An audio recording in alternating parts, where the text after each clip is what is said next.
하나님 말씀은 욥기 42장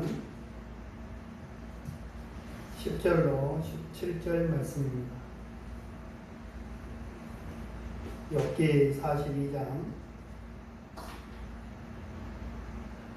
10절로 17절 말씀. 욥이 그의 친구들을 위하여 기도할 때 여호와께서 욥의 공경을 돌이키시고 여호와께서 욥에게 이전 모든 소유보다 갑절이나 주신지라. 이에 그의 모든 형제와 자매와 이전에 알던 이들이 다 와서 그의 집에서 그와 함께 음식을 먹고 여호와께서 그에게 내리신 모든 재앙에 관하여 그를 위하여 슬퍼하며 위로하고 각각 페시타 하나씩과 금고리 하나씩을 주었더라. 여호와께서 욥의 말년에 욥에게 처음보다 더 복을 주시니 그가 양 4천과 낙타 6천과 소 1,000개리와 암나귀 1,000을 두었고 또 아들 7과 딸 3을 두었으며 그가 첫째 딸을 여미마라 이름하였고 둘째 딸은 으시아라 이름하였고 셋째 딸은 게레라복이라 이름하였으니 모든 땅에서 욥의 딸들처럼 아름다운 여자가 없었더라. 그들의 아버지가 그들에게 그들의 오라비들처럼 기업을 주었더라. 후에 욥이 140년을 살며 아들과 손자 4대를 보았고 욥이 늙어 나이가 차서 죽었더라. 아멘. 오늘 제전을 찾으신 여러분들과 또 가정에서 온라인으로 예배하는 우리 가정에 예배드리는 성도님들에게 하나님께서 주시는 귀한 은혜와 축복이 넘쳐서 여러분의 삶이 하나님이 기뻐하는 삶이 되고 하나님이 복주는 삶이 되기를 주님의 이름으로 축원합니다. 오늘은 여호와께서 우리를 기쁘게 하십니다 라는 제목으로 말씀을 전하고자 합니다. 세상에 아마 이런 사람도 드물 것 같아요. 망해도 이렇게 폭망할 수가 없습니다. 그는 죽음을 제외한 모든 고난과 실패를 두루두루 골고루 겪은 사람입니다. 그런데 그는 하나님 앞에서 온전하고 정직했다 그랬습니다. 그리고 오직 하나님만을 경외하고 악에서 멀리하고 살았다라고 말하고 있습니다. 그런데 어느 날 그가 소유하고 있던 수많은 재산들이 날아갑니다. 소떼 50개리, 500개리, 1000마리를 강도들이 들이닥쳐서 다 빼앗아가 버렸습니다. 또 번개가 하늘에서 내리쳐서 7,000마리의 양을 불살라버립니다.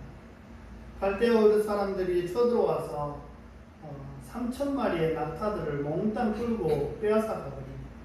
그런데다가 장남의 집에서 생일잔치를 하고 있는데 그 자녀들이 있는 그 집을 강풍이 때려서 10남매가 한꺼번에 몰살을 당해 버립니다. 그것도 모자라서 며칠 후 욥이 자신이 중병에 걸리게 됩니다.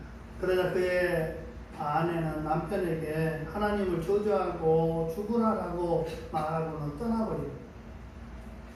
그뿐만 아니죠. 그의 절친들이 그를 위로하겠다고 왔는데 위로는커녕 아픈 상처만 계속해서 건들고 있습니다. 이 모든 재앙은 너의 죄값으로 당하는 것이다. 이 이야기는 우리가 잘 아는 오늘 본문의 주인공 욥의 이야기입니다. 아마도 세상에서 이만큼 큰 시련을 또 고통을 경험한 사람들은 많지 않을 거예요. 그렇다면 왜 하나님은 이 욥의 이야기를 성경으로 만들어서 우리에게 읽게 하시고 우리에게 보게 하셨을까요? 우리는 욥의 고난을 통해서 하나님이 주시고자 하시는 몇 가지 교훈을 생각해 볼 수 있는데, 그리고 하나님은 욥에게 어떤 일을 하시는가를 살펴볼 수 있습니다. 첫 번째로 욥을 통해서 하나님이 우리에게 주시려고 하는 교훈은 무엇일까? 하나님이 왜 성경에 욥기를 42장씩이나 기록에 놓으셨을까? 42장이니까 적을 것지만 여러분 창세기가 몇 장이에요? 네, 몰라도 괜찮습니다. 창세기가 50장인데 욥기가 42장이에요. 그만큼 엄청난 할애를 하고 하나님의 말씀으로 기록을 했다라는 거예요. 그런데 아무 의미 없이 42장을 기록을 하셨을까요? 욥기는 읽기도 어려워요. 1장, 2장 이해됩니다. 그리고 오늘 읽었던 42장 이해됩니다. 그런데 중간에 나오는 내용들은 도대체 이해하기가 힘든 내용들이에요. 읽다 보면 이것을 읽어야 되나 아니면 그냥 건너뛰어야 되나 할 정도로 이해되기가 힘든 내용들로 기록이 되어져 있어요. 그런데 우리 하나님은 욥을 통해서 우리에게 하시고자 하시는 말씀이 있으니까 42장이라는 것을 화려하지 않았을까요? 그러면 그것이 무엇일까요? 첫 번째로 보니까 믿음의 사람도 고난을 겪는다라는 것을 말씀하고 싶으신 거예요. 욥기 1장 1절에 보면 우스 땅에 욥이라 불리는 사람이 있는데 그 사람은 온전하고 정직하여 하나님을 경외하며 악에서 떠난 자더라 라고 기록을 했어요. 쉽게 말하면 그의 신앙생활은 잘했고 그의 경건은 최대한 힘써서 하나님을 경외하는 삶을 살았고 남에게도 해를 끼치지 않는 삶을 살았다라는 거예요. 그리고 정직하게 살았던 사람이. 그런데 그에게 정말 견디기 힘든 고통과 아픔이 찾아온 것이죠. 그러니 인간이 겪는 불행이나 아픔은 반드시 죄의 결과로 오는 것만은 아니다라는 거예요. 그 사람이 죄가 있으니까 그런 아픔과 그런 고난과 그런 저주를 받았겠지 라는 것이 아니라는 것이죠. 하나님이 주시려는 특별한 복이 있기 때문에 고난이 찾아오는 경우도 있다라는 거예요. 우리 믿음의 사람들이 이걸 잘 알아요.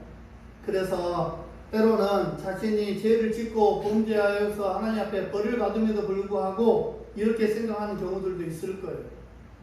나의 고난은 하나님이 더 큰 축복을 주시기 위해서 주시는 고난이야. 자신들이 욥처럼 의롭게 사는 것처럼 그때는 빨리 회개해야죠. 회개하시면 하나님은 다시 복을 채워주시는 줄 믿으시기 바랍니다. 두 번째로는 어떤 경우라도 하나님을 원망해서는 안 된다는 것을 말씀하고 있어요. 욥기 1장 22절에 보니까 이 모든 일에 욥이 범죄하지 아니하고 하나님을 향하여 원망하지 아니하니라. 여러분, 지금 욥이 겪은 고난이 보통 고난입니까? 재산? 예, 잃을 수 있어요. 그런데 자식은 10명이 한꺼번에 집이 무너져서 죽어버렸는데 그 고난, 그 아픔을 어떻게 이길 거예요?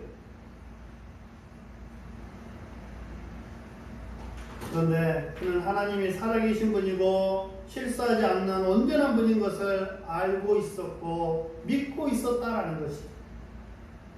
그 모습을 알 수 있는 게 뭐예요? 원망하지 않았다라는 거죠.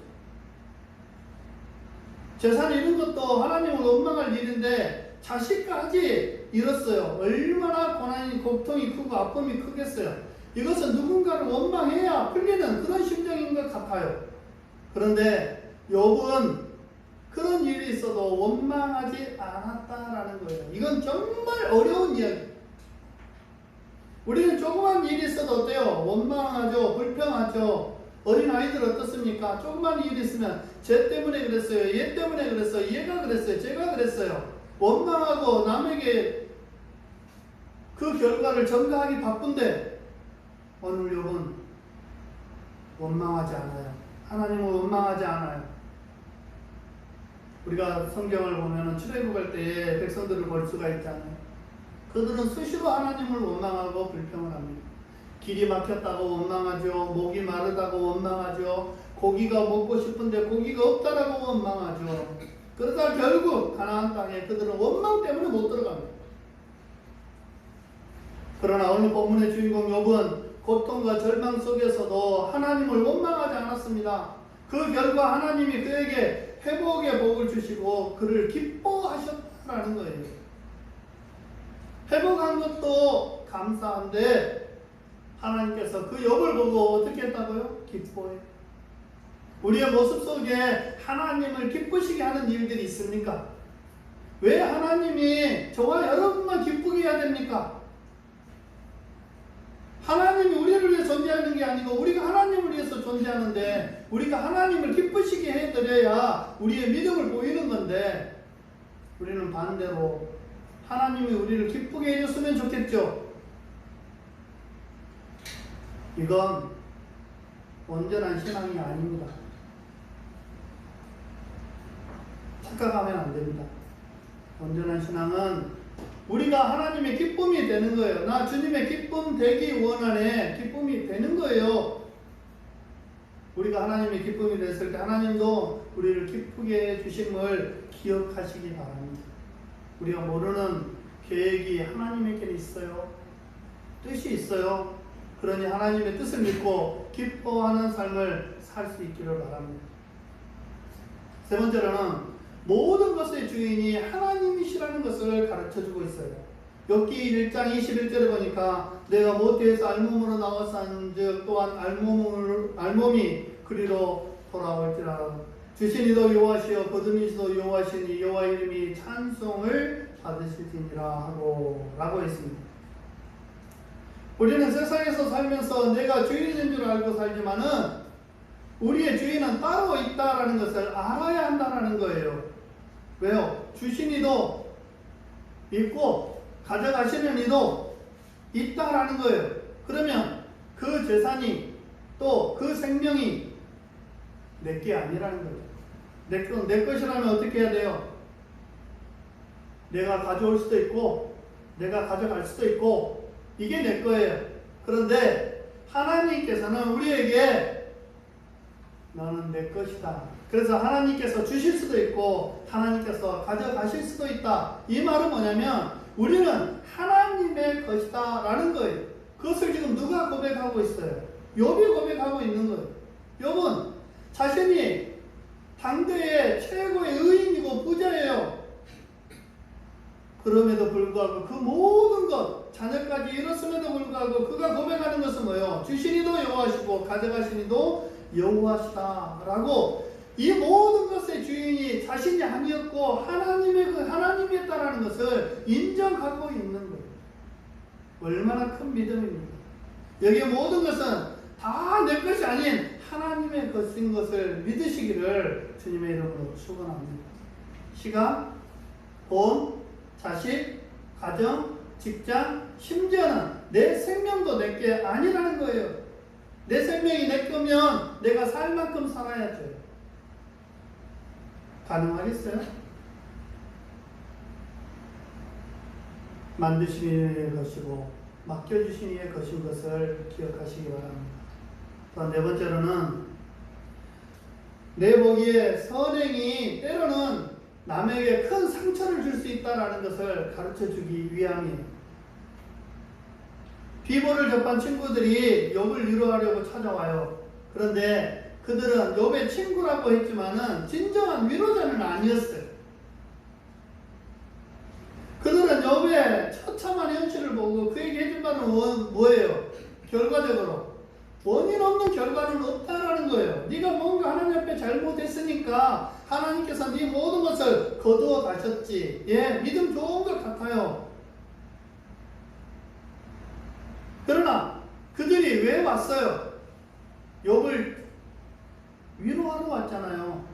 정죄하려고 온 건 아니잖아요. 위로하러 왔음에도 불구하고 욥의 편에 서지 않고 자신들은 하나님의 편에 서서 욥을 지금 뭐하고 있어요? 심판하고 있어요. 어떻게 심판해요?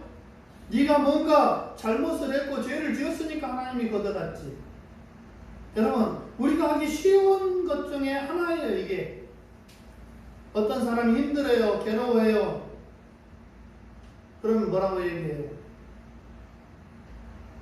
위로하는 척 하면서, 야, 네가 뭔가 죄악을 지었으니까 하나님께서 그렇게 하셨지. 빨리 회개하고 하나님께 돌아와.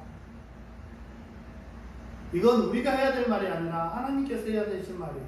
그리고 우리의 자신들 스스로의 심령 속에 성령께서 해주실 말이지, 우리 사람이 옆에 있는 사람에게 해줄 말은 아닌 거예요. 그런데 욥의 친구들은 어때요? 욥에게 찾아와서 그 아무것도 없고 건강도 잃고 재산도 잃고 아내도 잃고 자식도 다 잃어버린 그 맨땅에 앉아서 피부병으로 종기로 기와장으로 자신의 몸을 끄덕 긁고 있는 그 사람에게 와서 해야 할 말은 아니었다라는 거죠.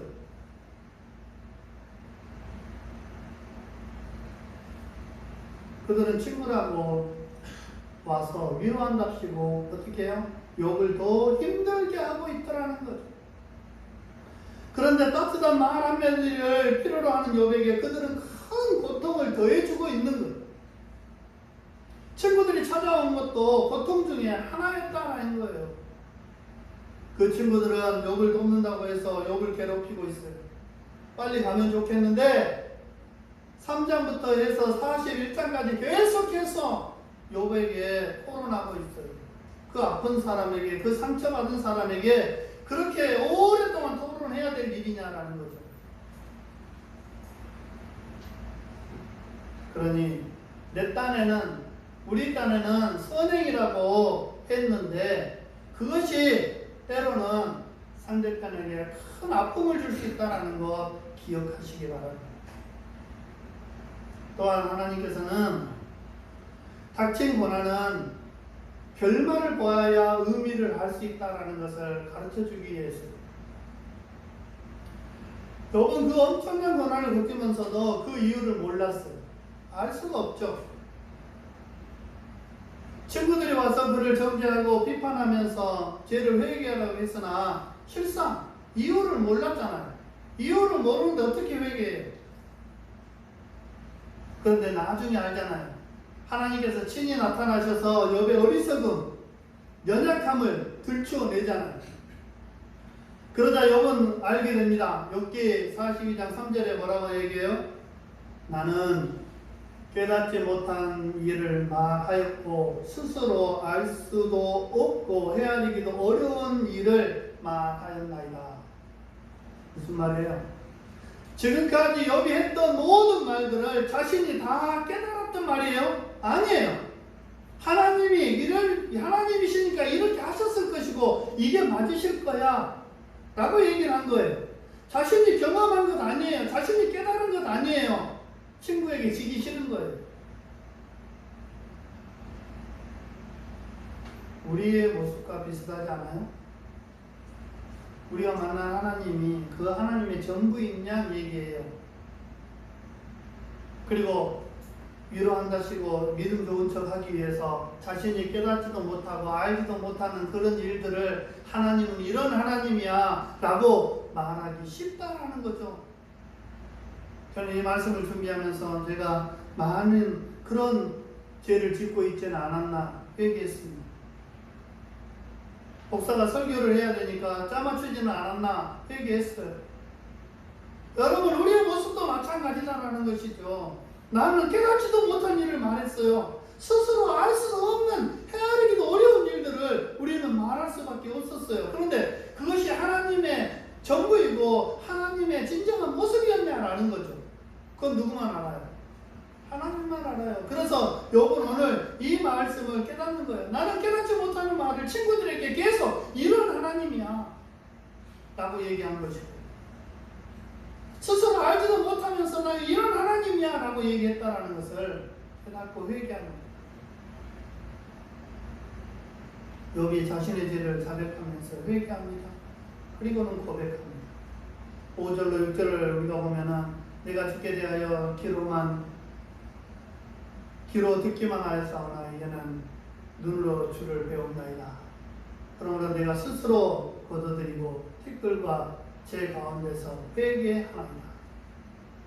지금까지 친구들이 욥에게 회개해라, 네가 뭔가 잘못 있지 않았냐 라고 했을 때 욥은 알지 못했기 때문에 회개할 수가 없었고 진정으로 자신은 죄가 없는 줄 착각하면서 살아왔다라는 거예요. 그래서 하나님 보시기에 자신은 정직했다라는 거예요. 그래서 하나님도 인정했어요. 건방의 의인이다. 무슨 말이에요? 하나님의 뜻에 하나님의 마음에 맞게 살아가는 사람이다. 그런데도 어쨌다라는 거예요. 죄가 있다는 거죠. 여러분, 세상 모든 일은 우연히 일어나는 일은 없습니다. 목적 없이 생기는 사건도 없어요. 그렇게 의로웠던 욥도 고난 속에서 자기의 죄를 깨닫게 되고 하나님께 자백하면서 성숙해지고 하나님 주님을 체험하게 되는 거예요. 그래서 다윗이 시편 119편 71절에 고난당하는 것이 내게 유익이니라. 이로 말미암아 내가 주의 율례들을 배우게 되었나이다 라고 고백을 합니다. 고난을 당해보니까 하나님께서 내게 주신 그것이 진정 무엇인가를 알 수가 있더라는 거죠. 고난 속에 자신을 뒤돌아보니까 내가 하나님 앞에 겸손하지 못했구나. 내가 깨닫지도 알지도 못하는 것을 아는 것처럼 얘기했구나. 하나님을 잘 알지도 못하면서 내가 하나님을 잘 아는 사람처럼 얘기했구나. 깨달아지고 회개하고. 그러면 욥의 결말은 어떻게 됩니까? 욥의 말년은 어떻게 됐습니까? 한마디로 하나님은 그를 기뻐하셨다라는. 왜냐하면 하나님은 욥의 모든 것을 회복시켜 주셨기 때문에. 두 번째로 욥이 누린 하나님이 주신 기쁨은 어떤 것일까요?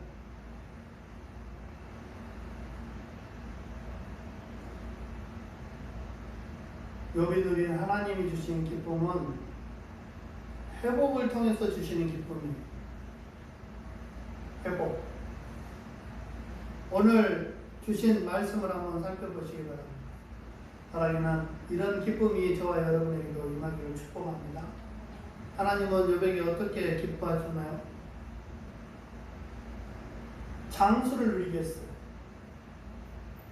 욥기 42장 16절에 보니까 욥이 140년을 살며 아들과 손자 4대를 보았고 라고 했어요. 그를 괴롭혔던 중병은 어디론가 사라져버렸고 그리고 140년의 장수의 복을 받았습니다. 그는 엄청난 종기회로 죽을 줄만 알았고 병마로 인해서 죽을 줄만 알았는데 그런데 하나님은 그를 깨끗게 하셨고 그 이후에 140년을 살면서 후손들을 보았다라는 거예요. 성도 여러분, 건강은 하나님의 은혜예요. 건강하게 살 수 있기를 바랍니다. 꼭 운동한다고 해서 건강한 것도 아니고 건강하게 사는 것은 뭐예요? 우리가 믿음 안에 살면 영육간에 강건한다고 그랬어요. 영육간에 강건하는 축복을 받으시기를 바랍니다.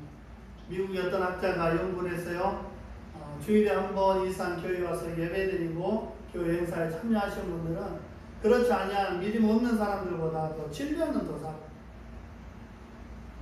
무슨 말이에요? 현대과학도 건강 유지 비결이 하나님의 은혜와 믿음에 있다는 것을 입증하는 거예요. 예배 잘 드리는 사람들은 우울증이 안 빠져요. 하나님 생각하는 사람들은 우울증에도 안 빠져요. 그런데 자신 생각하고 있는 사람들은 뭐예요? 우울증에 빠져요. 우리 성도들은 한 명도 우울증에 걸리는 사람들이 없기를 축원합니다. 욥은 이러한 경험을 이미 수천 년 전에 했다라는 거예요. 사람의 생명은 하나님의 손에 달려 있다라는 것을 깨달아 알았다라는 것이죠. 그렇게 하나님이 부여주신 사명이 끝날 사람은 오늘이라도 가겠지만은 하나님이 주신 사명이 남아있는 사람은 숨쉬는 거예요. 저와 여러분은 숨쉬고 있어요. 무슨 말이에요? 어려도 나이가 들어도 하나님이 주신 사명을 우리가 감당해야 될 일이 남아있다는 거죠. 그러면 우리의 삶은 어때야 돼요? 하나님을 기쁘시게 하는 삶, 즉 하나님이 주신 사명을 감당하는 삶을 살아야 한다라는 거예요. 두 번째로는 어떤 기쁨을 누리냐면 인간관계의 회복을 누려요. 본문 8절을 보세요. 8절 한번 읽어보겠습니다. 꽤 긴데 시작. 그러자 너희는 수소 7과 수양 7을 가지고 내 종 욥에게 가서 너희를 위하여 번제를 드리라. 내 종 욥이 너희를 위하여 기도할 것인즉 내가 그를 기쁘게 받으리니 너희가 무미한 만큼 너희에게 갚지 아니하리라. 이는 너희가 나를 가리켜 말한 것이 내 종 욥의 말같이 옳지 못함이라. 아멘. 하나님이 욥을 괴롭혔던 친구들에게 욥을 찾아가서 뭐 하라 그래요? 번제를 드려라. 그리고 욥에게 기도를 받아라. 결국 그들은 욥에게 찾아가서 화해를 합니다. 그리고 또 11절에 보면 거들떠 보지도 않던 형제와 자매, 친지들이 찾아와서 뭐예요? 위로해요. 하나님이 관계를 회복시켜 주시는 거죠.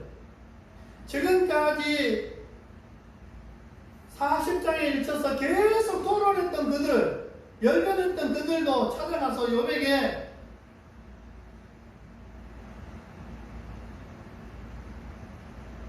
번제를 드리고 미안하다 사과하고 그 번제를 하나님께서 받으심으로 욥의 친구들과 관계가 회복이 되어지고 그 관계가 회복이 되어지니까 지금까지 남몰라라 했던 신족들이 와서 또 욥에게 함께 관계가 회복되는 것을 볼 수가 있습니다. 하나님은 욥에게 관계를 회복시켜 주시는 거예요. 나를 비판하고 여겼던 사람들이 찾아와서 사과를 합니다. 그리고 자신을 떠났던 친족들이 돌아와서 다시 화해를 합니다. 이것이 무엇입니까? 관계 회복이에요. 사람은 인간관계를 떠나서 살 수 없는 존재들이잖아요. 독신을 주장하는 사람들이라고 해서 혼자 삽니까? 그들에게 친구가 있고 이웃이 있습니다. 그런데 고난을 겪고 어려움을 겪는 사람은 인간관계가 망쳐진다는 거예요. 그래서 더 힘들어지고 더 어려워지는 거예요. 그러나 하나님을 신실하게 섬기고 의지하는 사람들은 하나님이 그들 관계를 회복시켜 주시는 줄 믿으시기 바랍니다. 여러분 주위에 찾아오는 친구가 없고 여러분 주위에 찾아오는 친족이 없으면 인간관계가 회복이 되기를 기도해야 할 것입니다. 기도해야 돼요. 원수 아닌 원수로 살아가고 있는 거 회개하고 찾아갈 일 있으면 찾아가고 용서할 일 있으면 용서하고 그게 하나님이 원하시는 뜻이에요. 인간관계를 지속하지 못하고 망가지게 하는 사람들의 특징이 있는데 어떤 특징이 있냐면 변덕스러워 마음이 수시로 변하는 사람 또 말이 많은 사람 자아도취에 빠져있는 사람 남을 무시하고 상처 주는 사람 약점이 있는 사람 또 성장 과정에 있어서 문제가 있는 사람 이런 사람은 정상적인 관계를 지속하기가 어렵다라고 심리학자들은 얘기해요. 저는 말 많은 사람들을 별로 안 좋아합니다. 말이 많으면 실수도 많아요. 행동으로 실수가 나오는 것보다 뭐의 실수가 더 많이 나와요? 말의 실수가 더 많이 나와요. 말로 인해서 상처받는 경우도 많아요.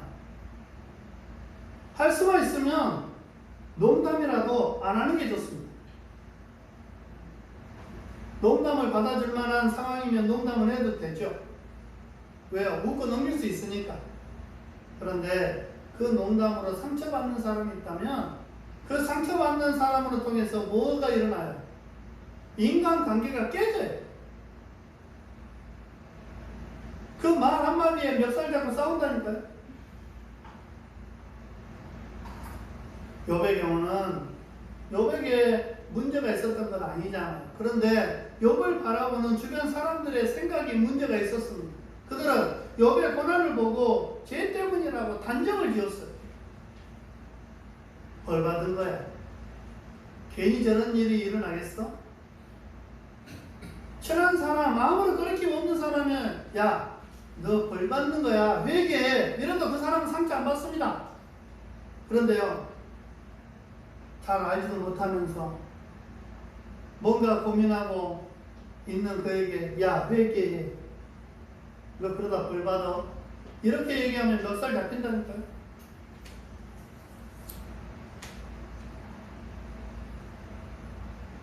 그런데 하나님은 욥의 친구들을 책망하시고 용서를 빌 것을 명령하십니다. 욥에게 얘기한 게 아니고 욥의 친구들에게 야, 욥을 찾아가서 너희들이 번제 드리고 욥에게 기도받아, 용서받아, 이런 뜻이죠.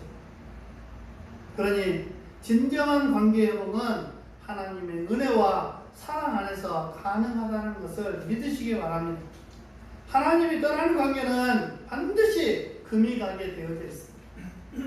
우리 예수님이 하신 일이 그것이잖아요. 하나님과 우리 사이에 막힌 담을 허시고 관계를 회복하신 것이잖아요. 죄의 담을 허신 것이 우리 주님이 하신 일이에요. 그래서 우리가 주님 앞에 나아가게 되고 기도하게 되고 은혜를 사모하게 되고 축복해 달라고 때를 쓸 수가 있는 거죠. 왜요? 하나님과 우리는 그런 관계니까, 그래도 되는 관계니까. 그런데 하나님과의 관계가 깨지면 그렇게 해도 소용이 없다라는 거죠. 그러면 그 관계가 회복되려면 어떻게 해야 돼요? 욥의 친구들이 욥에게 가서 번제 드리고 죄에서 용서를 구했잖아요.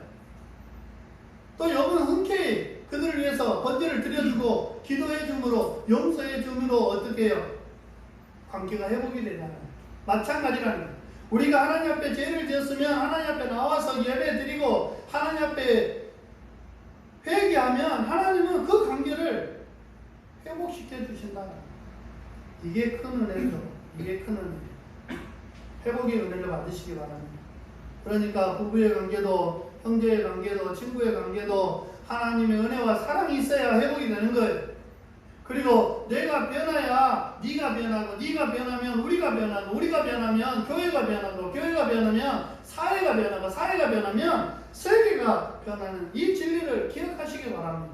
무슨 말이에요? 내가 변하지 않으면 세상에 아무것도 변하지 않는다라는 거예요. 내가 하나님 앞에 나가지 않으면 그 어느 것도 변하지 않는다라는 거죠.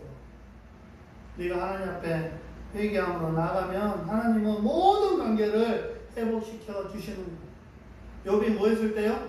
잘했다. 나는 죄가 없어. 친구들에게 큰 소리 칠 때는 하나님 가만히 듣고 계시다가 결국 어때요?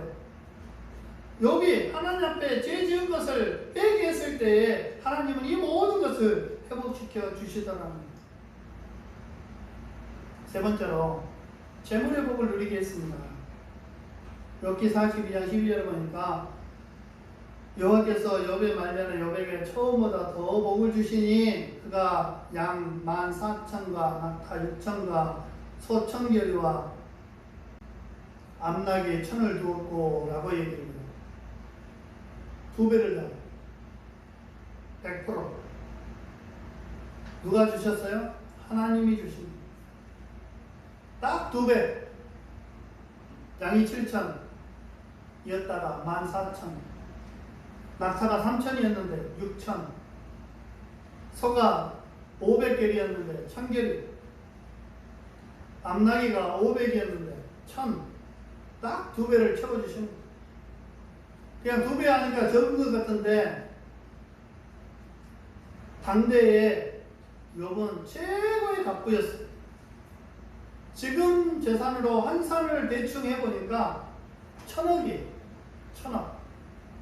그 전에는 500억을 가지고 있었는데 이 일이 있고 나니 하나님이 2배로 축복하시니까 1,000억이 돼요. 그때 당시에 1,000억이면 어마어마한 거예요. 여러분, 돈을 어떻게 벌어야 부자가 되는 거예요? 열심히 벌어서 부자가 됩니까? 안 돼요. 아무리 열심히 뛰고 해도 부자 안 돼요. 어떻게 해야 부자가 돼요? 나 혼자서 벌어서는 부자가 될 수가 없어요. 남이 내 돈을 벌어줘야 돼. 삼성의 회장이 왜 부자예요? 자신이 공장 돌리는 건 아니잖아요. 자신이 핸드폰 만드는 거 아니잖아요. 그런데 왜 만드는 사람보다 회장이 더 부자예요? 남이 돈을 벌어주는 거예요.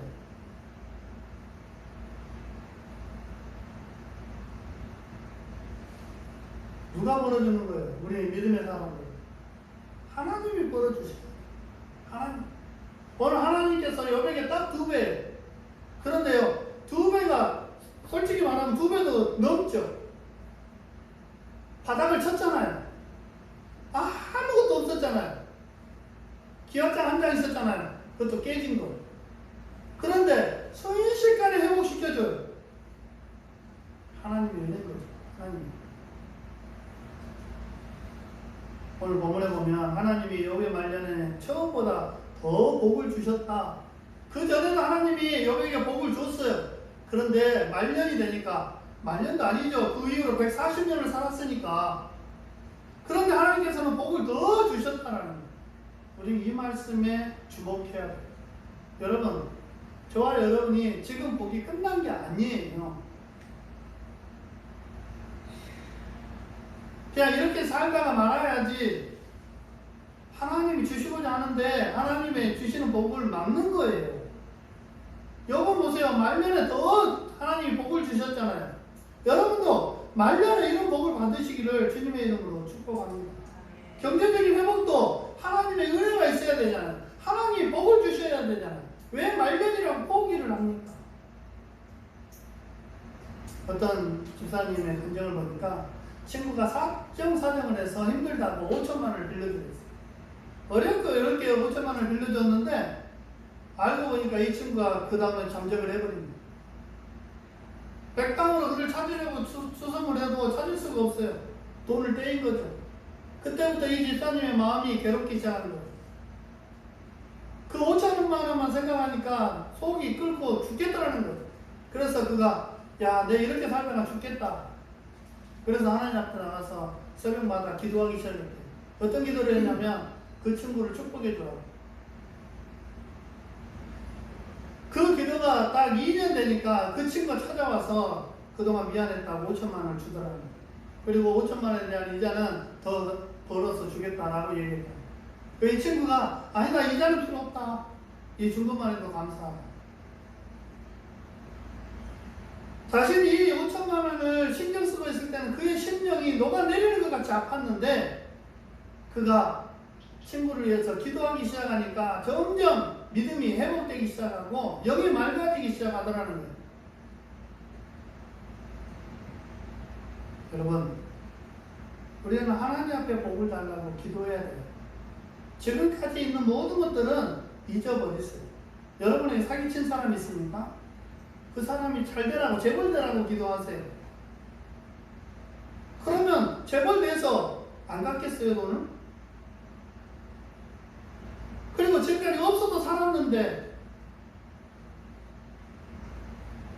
하나님께서 하나님께만 집중하세요. 하나님께만 집중. 욥이 잘하는 게 뭐예요? 하나님께 집중해요.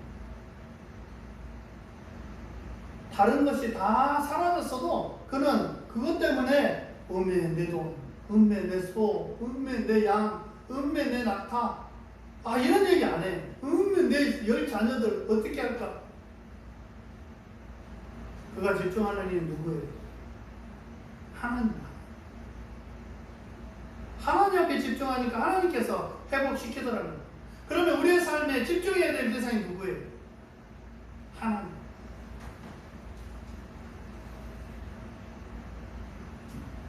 네 번째로는 가정이 회복되는 법을 누려요. 13절에 보니까 욥의 아들 7, 딸 3 다시 나왔어요. 15절에 보니까 모든 땅에서 욥의 딸들처럼 아름다운 여자가 없었다. 얼마나 아름다웠으면 성경에도 이렇게 아름다웠다라고 기록까지 해주셨어요. 뭐예요? 가정에 회복을 주시는 거예요. 하나님과 관계가 회복이 되고 사람과 관계가 회복이 되니까 가정도 회복을 시켜주시더라고요. 자식의 문제, 부부의 문제, 부모의 문제, 하나님이 도움 없이는 절대로 풀려질 수가 없는 거예요. 아무리 행복한 가정을 만들려고 발버둥을 치고 노력해도 하나님의 은혜를 받지 않으면 안 되는 거예요. 잠시 잠깐은 화목한 것처럼 보이겠지만 또다시 마찬가지의 삶으로 돌아가 버린다는 거예요. 제 아무리 노력을 해도 하나님을 떠나고 교회를 떠나고 믿음을 떠나면 가정도 무너지는 거예요. 그러나 하나님을 붙들면 가정이 무너졌어도 내가 가지고 있는 재산이 무너졌어도 결국 다시 서게 된다는 거예요. 하나님을 의지했더니 제가 폭망했어요 라는 간증 들어봤어요? 다 망했어도 하나님 부여잡으니까 다시 일어나더라고. 고백하는 것은 얼마든지 들을 수 있잖아요. 다섯 번째로는 신앙이 성숙의 복을 누려요. 우리 성도들도 신앙이 성숙의 복을 누릴 수 있기를 주님의 이름으로 축복합니다. 여기 42장 5절에 보니까 내가 주께 대하여 귀로 듣기만 하였사오나 이제는 눈으로 보는 줄을 배웠나이다.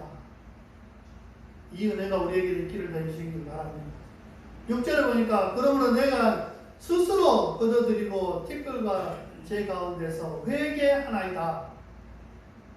시련, 고통, 절망, 좌절, 배신, 슬픔 모든 걸 겪었음에도 여기 체험한 것은 뭐예요? 결국은 신앙이었다는 거예요. 우리가 경험한 그 모든 아픔도 시련도 고통도 좌절도 배신도 슬픔도 우리가 겪었지만은 우리가 기억해야 될 것은 뭐예요? 그 안에 있는 신앙이 신앙. 이 신앙이 간증이 되어야 돼요. 그래야 성숙합니다. 자기가 제 아무리 깨끗해도 하나님 앞에서 죄인인 것을 발견해야 한다라는 거예요. 그리고 하나님의 은혜로 모든 것이 회복되는 것을 깨달아야 한다라는 거예요. 그러니 신앙이 성숙해야 돼. 안타까운 것은 신앙이 성숙하지 못하면 늘 어린아이와 같아요. 어린아이의 특징들은 말 안 해도 아시죠? 나이 먹어도 똑같다는 신앙 안에서. 우리 주변을 한번 보세요. 돈 좀 벌고 사업이 잘 되고 회사에서 승진하고 사람에게 인정받는 사람이 되면은 신앙이 죽어간 사람들이 많아요. 왜 신앙이 죽을까요? 신앙보다 그런 것이 더 중요해져 버렸기 때문에. 하나님보다도 그것이 더 주는 기쁨이 크다고 생각하니까 신앙이 죽어버려요. 그러나 욥처럼 고통과 실패 속에서도 신앙이 살아나는 사람이 있습니다. 힘들지만은 죽을 것만 같지만은 하나님을 새롭게 체험하는 사람들이 있고 하나님의 은혜를 새롭게 체험하는 사람들이 있어요. 그리고 모든 면에서 회복의 은혜를 받는 사람들이 있습니다. 이런 사람이 바로 하나님이 기쁘게 하신 사람들이죠. 우리가 하나님을 기쁘시게 할 사명이 있습니다. 뭘로요? 그것은 다름이 아닌 살아있는 믿음입니다. 그러면 하나님이 우리를 기쁘시게 합니다. 기쁘게 해줘요. 믿음이 죽으면 그날로 모든 것이 힘들어집니다. 그래서 신앙의 성장이 제일 시급하고 중요한 거예요. 이것이 있어야 하나님이 기뻐하시고 또 하나님이 우리를 기쁘게 만들어 주신다는 거예요. 그러려면 회복이 필요해요. 여러분 무너져 있는 것 회복하시기 바랍니다. 가장 먼저 신앙을 회복하세요. 신앙 회복이 없으면 아무것도 없습니다. 신앙 회복해야 경제도 회복이 되고 가정도 회복이 되고 직장도 회복이 되는 거예요. 시급한 것이 신앙 회복, 하나님과의 관계 회복. 그 관계 회복함으로 인해서 하나님이 주시는 기쁨을 누릴 수 있는 우리 성도들이 되기를 주님의 이름으로 축원합니다. 기도하겠습니다. 여호와께서 욥의 말년에 욥에게 처음보다 더 복을 주시니 그가 많은 것을 누렸다라고 말씀하셨습니다. 욥은 하나님과의 관계 회복 속에 많은 복들을 누릴 수 있었습니다. 주님, 저희들 뒤돌아보건대 무너져 있는 것들이 얼마나 많이 있습니까? 무너진 모든 것들을 회복하는 은혜가 있게 하여 주시옵소서. 하나님께서 욥기를 우리에게 기록하신 것도 깨달아 알기 위함이었고, 욥이 누리게 하신 것도 우리가 깨달아 알으라는 것인데, 그 깨달음이 뭡니까? 신앙을 먼저 회복하는 것입니다. 우리의 삶 속에 신앙이 무너지지 아니하도록 붙잡아 주시옵시고, 다른 모든 것 무너져도 하나님을 향한 신앙만큼은 무너지지 않는 우리 성도들 되게 하여 주시옵시고, 그 신앙을 통하여서 욥처럼 갑절로 회복되는 역사가 있게 하여 주시옵소서. 이제는 우리 주 예수 그리스도의 은혜와 하나님의 사랑하심과 성령의 교통하심이 욥처럼 회복되어지며 욥처럼 신앙 안에 바로 서며 회복의 은혜가 있기를 소망하는 우리 금빛교회 모든 성도들 머리 위에 이제부터 영원토록 함께 있을지어다. 아멘.